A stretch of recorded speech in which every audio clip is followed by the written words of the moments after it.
Il y a quelques années, j'ai eu l'opportunité d'acheter un appartement en Haute-Savoie, à proximité de la frontière suisse. Bon, dans un premier temps, j'ai géré l'appartement tout seul. J'avais un locataire en place, tout se passait bien, pas de problème particulier. Puis bien évidemment, le locataire à un moment a donné congé et ça m'a permis de visiter l'appartement. Il y avait bien sûr des travaux de rafraîchissement à faire. Je devais retrouver un locataire. Bon, j'habite Lyon, donc c'est à 250 km. Je me suis rendu compte que c'était compliqué de gérer cet appartement tout seul. Je me suis donc résigné à faire appel à une agence immobilière pour la gestion de ce bien. Eh bien, j'avoue que je n'ai pas été très satisfait de la qualité des prestations.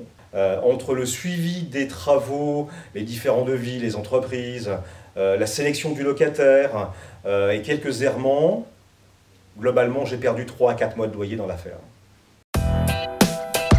Je commençais à réfléchir au pourquoi j'ai délégué la gestion de mon appartement. Effectivement, cet appartement était loin de chez moi, donc c'était difficile pour moi.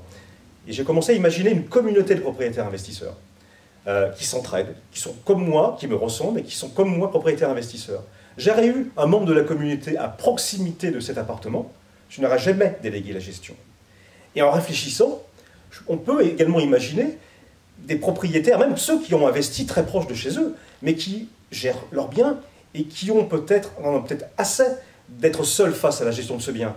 Et intégrer cette communauté avec les conseils de la communauté, etc., c'est peut-être des outils qui peuvent intéresser la communauté des propriétaires investisseurs. Et là, ça a été vraiment la toute première fois que j'ai imaginé cette communauté, et je pense que c'est là que les Corsaires sont nés.